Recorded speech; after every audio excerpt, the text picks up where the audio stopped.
Asherah was an ancient West Semitic mother goddess, consort of the high god El, remembered in Ugaritic texts as mother of the gods and venerated across Syria-Palestine with strong associations to fertility, motherhood, and sacred tree imagery.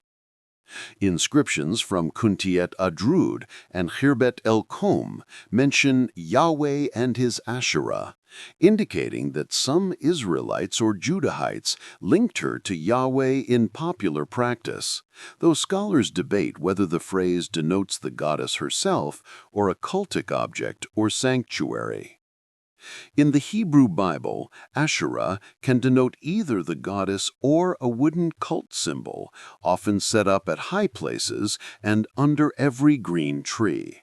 And reforming kings are depicted as cutting down these Asherim as part of covenantal purification.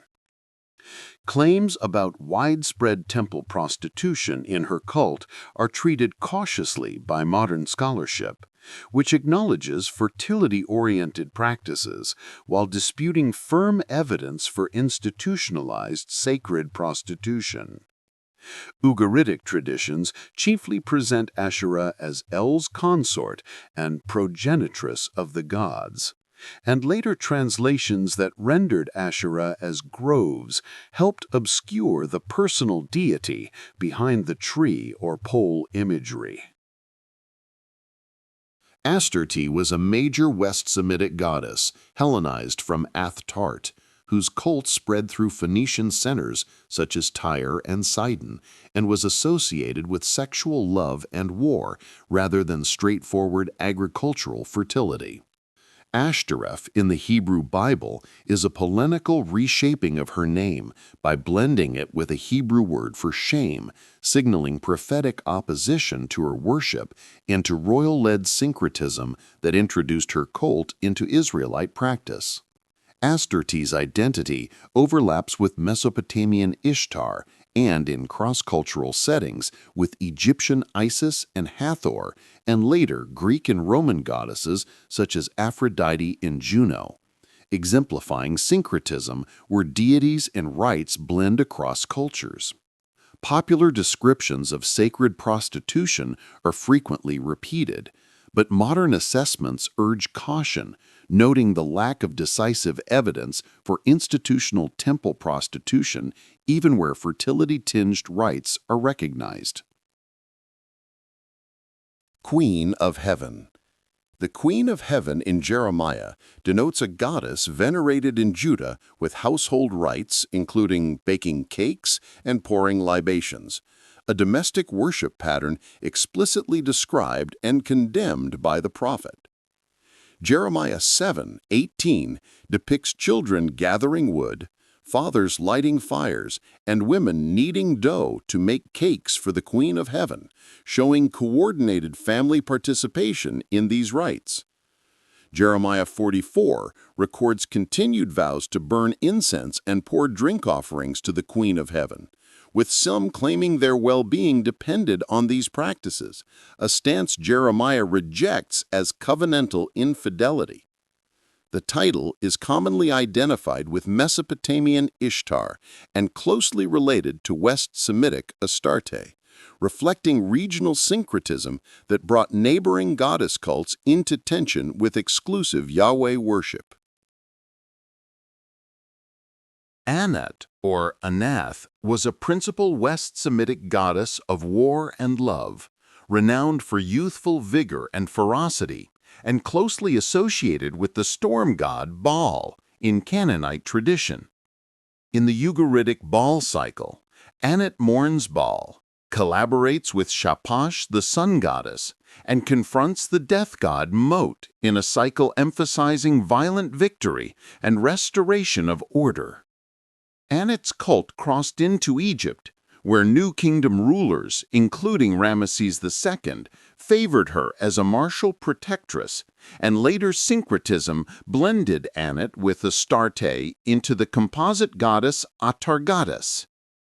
Iconography presents her as a formidable guardian and avenger, balancing protective roles toward Baal's kingship with an unflinching capacity for destruction against cosmic enemies. Elat. Elat, Elath, functions as an epithet meaning the goddess, commonly applied to Asherah or Athirot, signaling her status as El's consort and mother of deities within West Semitic pantheons. Because biblical Asherah can mean the goddess or a wooden cult symbol, later readers often encounter Elat indirectly through references to Asherah poles tied to high places and groves. High places were local installations with altars, standing stones, and sacred objects set on elevated or wooded sites, and biblical narratives portrayed reforms that dismantled this infrastructure to enforce exclusive covenant worship. Older translations that rendered Asherah as groves further obscured the personal deity behind vegetation symbolism, masking the Elat-Asherah connection in subsequent readings. Tanit was the chief goddess of Carthage, and likely the consort of Baal-Hamon, rapidly attaining precedence in Punic religion, so that her name often appears before his on monuments from the 5th century BCE onward. Her cult combined celestial and maternal aspects and spread across Punic territories, with dedications attested from North Africa to Malta, Sardinia, and Iberia. The Carthage Tophet was an open-air precinct with urns and stelae associated with infant burials and vows, which many scholars interpret as evidence of child sacrifice within the Tanit Baal-Hamon cult, though debate persists over whether it was primarily a cemetery. Recent osteological studies and convergence with classical sources are cited by some as supporting sacrificial practices, while others remain skeptical of drawing categorical conclusions from the material record. Beyond Carthage, Punic shrines tied to Tanit appear across the western Mediterranean, including the Escularum cave on Ibiza, indicating the westward diffusion of Phoenician religious traditions. Isis, daughter of Geb and Nut, sister wife of Osiris and mother of Horus, was among Egypt's most important goddesses, renowned for magical power, healing, and protective motherhood tied to kingship and afterlife ideology. In the Osiris myth, Seth murders Osiris. Isis recovers and reassembles his body through magic and conceives Horus posthumously, who later contends with Seth to restore cosmic and social order, or Ma'at. From the Hellenistic period onward, Isis's cult expanded widely beyond Egypt, with sanctuaries throughout the Mediterranean and into the Roman world, where initiatory mysteries promised divine favor and salvation-like benefits. Iconographically, Isis appears with the throne hieroglyph as a crown or with cow horns embracing a solar disk, and her identity often overlaps with Hathor and the Eye of Re as a many-named universal protectress. Hathor. Hathor was a sky and mother goddess, presiding over love, fertility, music, dance, and joy, typically depicted as a cow or as a woman with cow horns encircling a solar disk, signaling royal and cosmic power.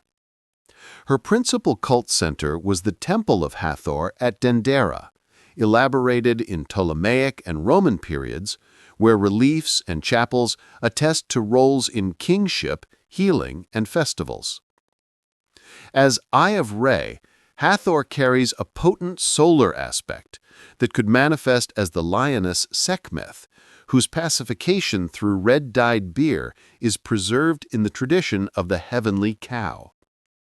Hathor was patroness of foreign lands and frontier expeditions, venerated as Lady of Turquoise at Sinai mining sites, and later identified by Greeks with Aphrodite in a pattern of cross-cultural syncretism.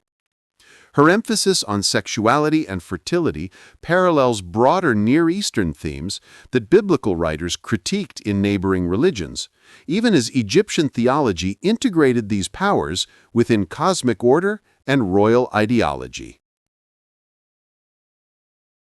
Artemis was a localized form of the goddess whose great temple, first endowed by Croesus and rebuilt after Herostratus's arson, ranked among the 7 wonders of the ancient world. Her Ephesian cult statue was an un-Greek, mummy-like figure with a high headdress and a torso festooned with many breasts, emphasizing fecundity and civic prosperity, distinct from the Greek huntress type.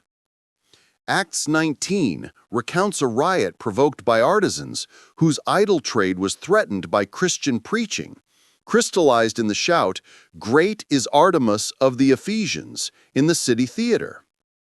Ephesian civic identity, pilgrimage economy, and craft production were bound to Artemis's cult, and the city clerk's reference to an image that fell from heaven reflects claims of divinely descended or meteoritic objects legitimating temple authority. The temple's prestige and successive rebuildings illustrate how sacred infrastructure, spectacle, and commerce reinforced one another in a major Mediterranean urban center. Aphrodite was the Greek goddess of sexual love and beauty, honored also for fertility, and in some locales such as Sparta and Thebes for martial associations, with principal cult centers at Cyprus, Cythera, and Corinth. Her cult shows clear Near Eastern influence, with strong links to Phoenician Astarte and Mesopotamian Ishtar Inanna, while Greek tradition preserved dual origin stories, foam-born in Hesiod versus daughter of Zeus and Dione in Homer. Cyprus anchored her identity, hence titles like Cyprus and Paphia, and Paphos remained a major pilgrimage site, while Corinth's prominence has prompted modern reassessment of claims about institutional sacred prostitution. Recent scholarship widely rejects the idea of organized temple prostitution in Greek Aphrodite cults, noting ambiguous literary passages and lack of archaeological substantiation, and urging caution in projecting Near Eastern models onto Greek practice. Over time, Aphrodite absorbed and reinterpreted Levantine themes of sexuality and fertility within Greek civic religion, and later merged with Roman Venus in an imperial context. Want to understand the Bible more deeply? Keep growing in God's Word. Watch this next video.